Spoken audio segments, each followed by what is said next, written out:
Welcome to my channel. প্রিয় ছাত্রছাত্রীরা, কেমন আছো? আজকে তোমাদের জন্য নিয়ে এসেছি দ্বিতীয় পর্যায়ক্রমিক মূল্যায়ন 2024-এর ক্লাস 9-এর ভৌতবিজ্ঞান সাজেশন। এখানে কিছু গুরুত্বপূর্ণ প্রশ্ন তোমাদের সামনে তুলে ধরেছি। এই প্রশ্নগুলো তোমরা পরীক্ষার আগে অবশ্যই তৈরি করে যেও, তাহলে তোমাদের পরীক্ষা অবশ্যই ভালো হবে।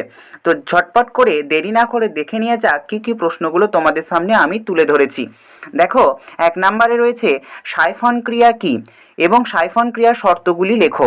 এটি মোস্ট ইম্পর্ট্যান্ট একটি প্রশ্ন, সেই জন্য আমি তোমাদের সবার প্রথমেই এই প্রশ্নটিকে তুলে ধরেছি। এই প্রশ্নটা তোমরা একটু ভালো করে যেও। তারপরে রইল বার্নৌলির উপপাদ্যটি বিবৃতি করো, বা বার্নৌলির যে গাণিতিক রূপটি রয়েছে সেটি তোমাদের আসতে পারে।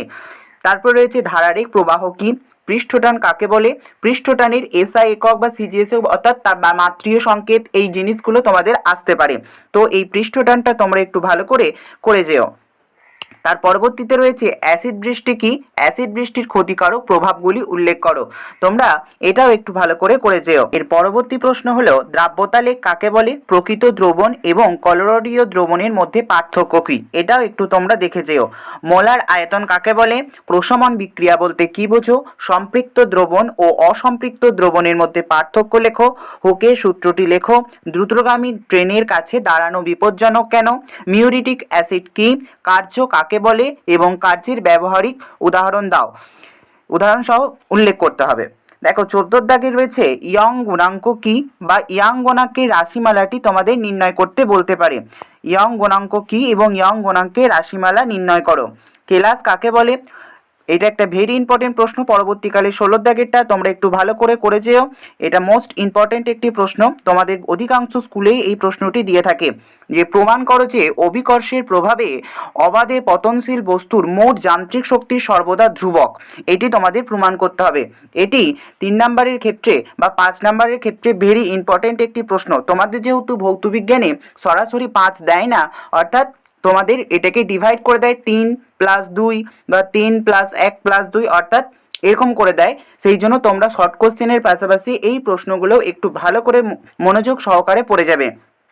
17 রয়েছে অম্লরাজ কি, এর ব্যবহার লেখো, দ্রাব্যতার সংজ্ঞা, উষ্ণতায় থাকে কেন, এটাও একটু মোস্ট ইম্পর্টেন্ট একটি প্রশ্ন, তোমরা একটু ভালো করে দেখে যেও। গাঢ় সোডিয়াম হাইড্রক্সাইডের সঙ্গে অ্যালুমিনিয়াম চূর্ণ মিশিয়ে উত্তপ্ত করা হলে কি ঘটে, সমীকরণ সহ ব্যাখ্যা করো, বা তার সমীকরণ সহ তোমাদেরকে এখানে লিখতে হবে। 20 দাগে দেখো যে 25 ডিগ্রি উষ্ণতায় প্রস্তুত কোনো সম্পৃক্ত দ্রবণে 250 গ্রাম বাষ্পীভূত করে 75 গ্রাম লবণ পাওয়া যায়, অর্থাৎ সেই উষ্ণতায় লবণটির দ্রাব্যতা করো। অর্থাৎ এই অঙ্কগুলো ভৌতবিজ্ঞানে তোমাদের অধিকাংশ প্রশ্নই অঙ্ক টাইপের আসে, সেই জন্য তোমরা এই অঙ্কগুলো একটু তৈরি করে যাওয়ার চেষ্টা করবে। দেখো, 21 দাগে রয়েছে সব ক্ষারই ক্ষার নয় কিন্তু সব ক্ষারই ক্ষারক, এটি ব্যাখ্যা করো, এটাও একটু দেখে যেও। 22 রয়েছে টিন্ডার কি, টিন্ডারের প্রভাব ব্যাখ্যা করো। তার পরবর্তীকালেও একটা অঙ্ক তোমাদের সামনে তুলে ধরেছি, যেগুলো আমার মনে হয়েছে যে খুব ইম্পর্টেন্ট, সেইগুলোই তোমাদের সামনে তুলে ধরেছি। তোমরা একটু ভালো করে এইগুলো করে যেও। দেখো, 23 দাগেরটা রয়েছে যে 40 কেজি ভরের একজন বালক, মানে 40 কেজি ওজনের একজন বালক 10 কেজি ভরের একটি ব্যাগ নিয়ে 5 সেকেন্ডে একটি সিঁড়ির 10টি ধাপ ওপরে উঠলে প্রতি ধাপে তার উচ্চতা 10 সেন্টিমিটার হয়। তাহলে বালকটির কতটা ক্ষমতা রয়েছে, অর্থাৎ বালকটির ক্ষমতা তোমাদের এখানে নির্ণয় করতে হবে। তো মোস্ট ইম্পর্টেন্ট এটা একটা প্রশ্ন অঙ্কের ক্ষেত্রে, তোমরা একটু ভালো করে দেখে যেও। 24 রয়েছে এসটিপিতে 44.8 লিটার কোনো গ্যাসের ভর যদি 68 গ্রাম হয়, তাহলে গ্যাসটির আণবিক ওজন কত, এটাও একটা মোস্ট ইম্পর্টেন্ট প্রশ্ন, ইম্পর্টেন্ট বলে তোমাদের সামনে তুলে ধরেছি। আর শেষে একটা শর্ট কোয়েশ্চেন তুলে ধরেছি, 1 AMU সমান কত গ্রাম। এটা প্রায় একটা বড় কোয়েশ্চেনের পাশাপাশি এটা দিয়ে থাকে 1 নাম্বার একটি প্রশ্ন। আমার মনে হয়েছে যে এটা একটু গুরুত্বপূর্ণ, সেই জন্য তোমাদের সামনে এটা তুলে ধরলাম। আর তোমাদের যদি ভিডিওটি ভালো লেগে থাকে তাহলে অবশ্যই ভিডিওটিকে শেয়ার করে দিও। চ্যানেলে তোমরা যদি নতুন হয়ে থাকো তাহলে অবশ্যই চ্যানেলটাকে সাবস্ক্রাইব করে দিও।